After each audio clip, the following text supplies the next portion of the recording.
Hello everyone, it's Dr. B here. Welcome back to Holistic Human. Today we are going to be enjoying our first live book review, and today we have this wonderful ancient book, The Library of Health. And you can see here that it's quite an old book, and it is frayed here around the edges.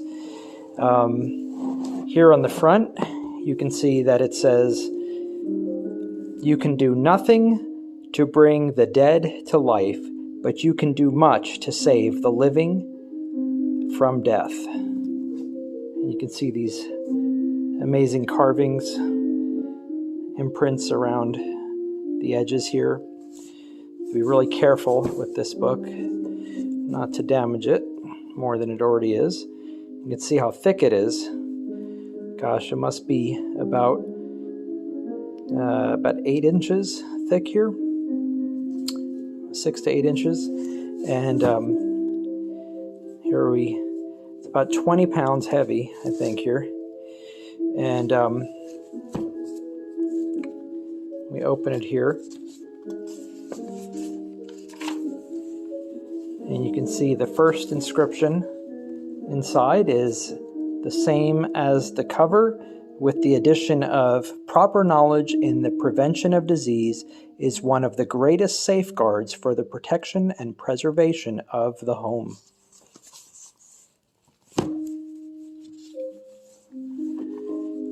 And here we have a picture of the editor, and the editor's name is B. Frank Scholl, Ph.D., M.D., graduate of Jefferson Medical College and Philadelphia College of Pharmacy. And so then you can see here at the top, it says Library of Health, complete guide to prevention and cure of disease, containing practical information on the anatomy, physiology, and preventive medicine, curative medicine, first aid measures, diagnosis, nursing, sexology, simple home remedies, care of the teeth, occupational disease, garden plant remedies, alcohol and narcotics, treatment of 15 schools of medicine, beauty culture, physical culture, the science of breathing, and the dictionary of drugs. Fully illustrated with half-tone and colored plates. 20 books, 1 volume. So when was this book written? Take a look down here. You can see 1925 edition.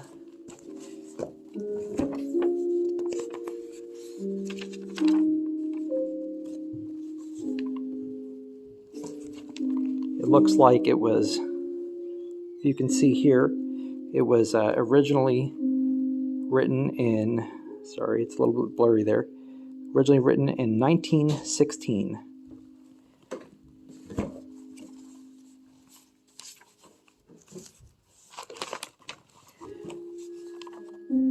Here we can see it says, "A wide thanks to those who have gone before.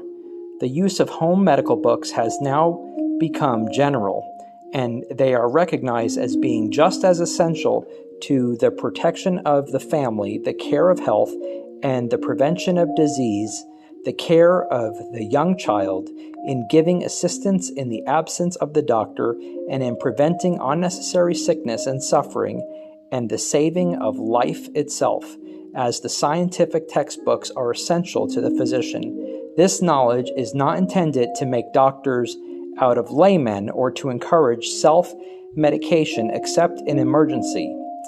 It aims to teach prevention rather than cure. It is a well-known fact that over 50% of the sickness that comes to the home is unnecessary and preventable if the people have the proper knowledge. The right kind of information in the hands of the mother will prevent unnecessary sickness, take care of accidents and emergencies, and save thousands of lives when the doctor cannot be reached in time.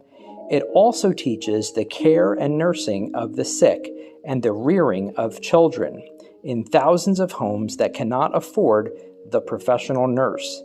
It may be said that during the past 5 years, the treatment and cure of many diseases has entirely changed, and that more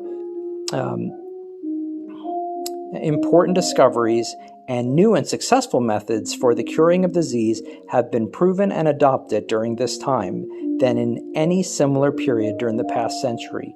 The old methods of treating fever was by shutting the patient in a tight room, smothering him with bedcloth, allowing no ice water, and dosing with medicine. The latest treatment, whether the fever is typhoid in its character, pneumonia, or malaria fever, is to have the patient covered lightly with a sheet, the room perfectly ventilated, and the temperature largely controlled by external applications. Measles is now treated by simple methods. The treatment for scarlet fever is materially changed and fatalities greatly reduced. So we might mention many others. It is not too much to say that the mortality of all diseases has been diminished.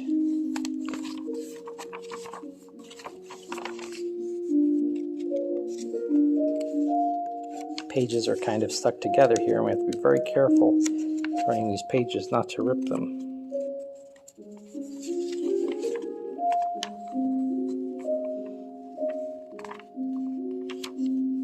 There's plenty more that we can read here, but I'm not going to go into all of it, but you can just see briefly here. And then here are some of the contributing doctors and experts here.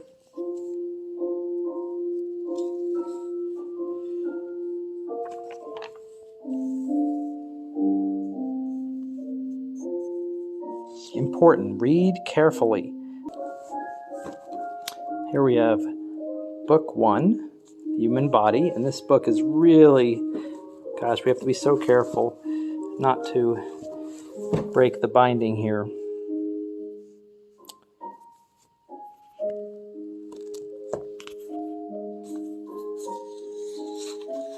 Check this out. Look at this illustration.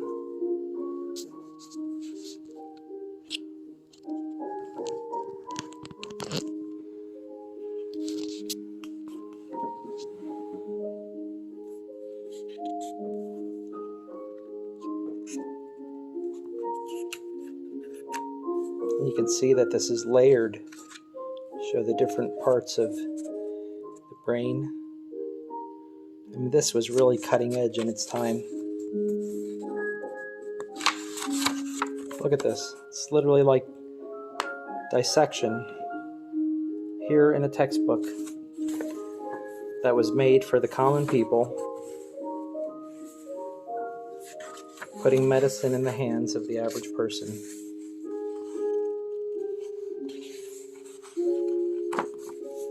I imagine this book was still quite expensive. I imagine it was probably more the wealthy that had this than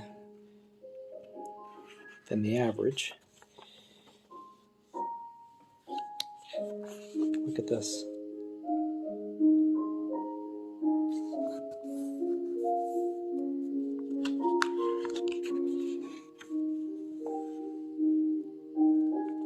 So impressive. This book is truly a treasure. Look at this.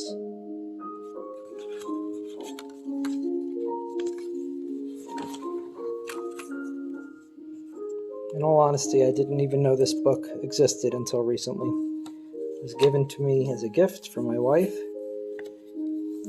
for no special occasion, but that she happened to come upon it.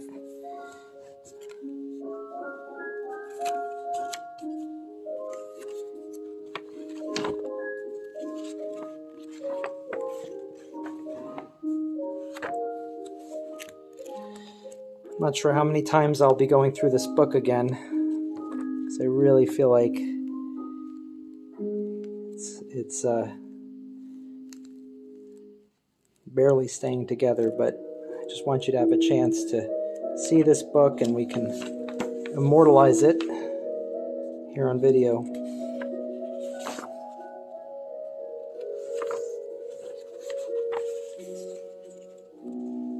beauty and the wonder of science throughout time.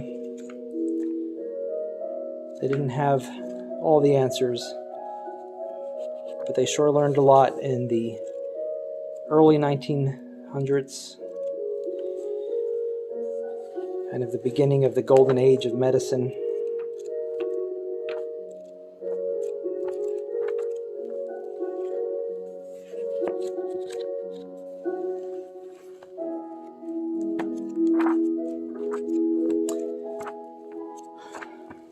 Oh, it looks like there's a photo in there. A few photos. Look at that.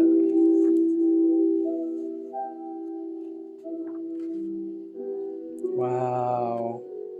Look at these illustrations. Here we actually have paintings or some sort of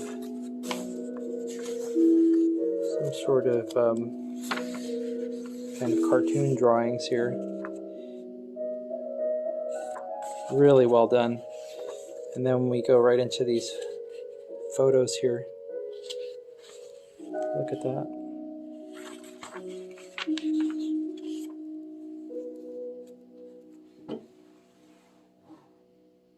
Look at this, guys. It says vaccination. Here we have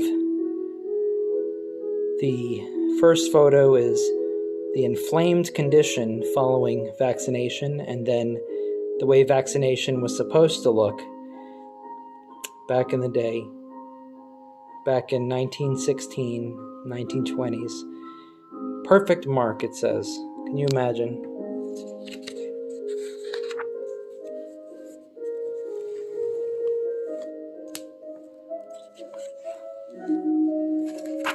Another wonderful depiction there.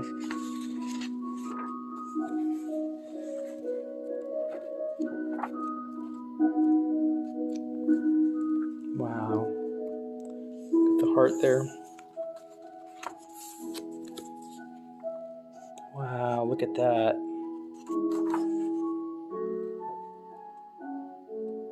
Lungs and heart in position. Sections of the liver. Heart showing the great arteries, human internal organs, stomach front view, figure in reclining position. What a wealth of knowledge. Of course, many things have changed, and then many things haven't. The human body has pretty much, other than from some genetic changes over time, we've pretty much stayed the same. The evolutionary process has not been as quick as many would propose.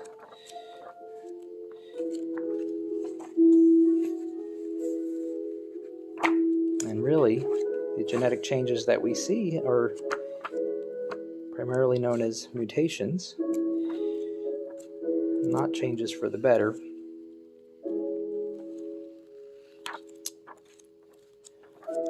Although now we're in the age of gene modification in the 2020s. Monoclonal antibodies and mRNA and CRISPR technology.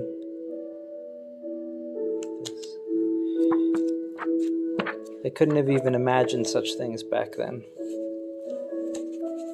In many ways, medicine was simpler, although the ability to capture all the knowledge was not so easy. It was kept in volumes of books as opposed to on computers.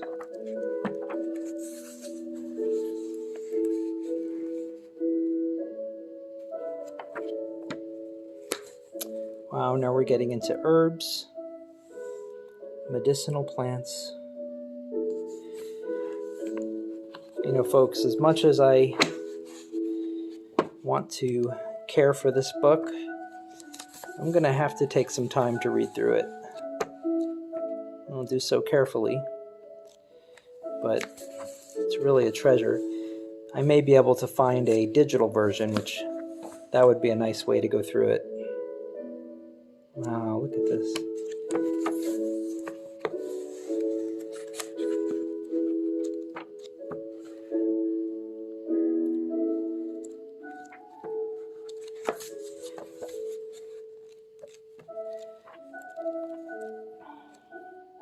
So before going through this book with you guys, I'd only briefly flipped through the first few pages, and I wanted to experience this with you. So just want to thank you for taking the time to go through this book with me.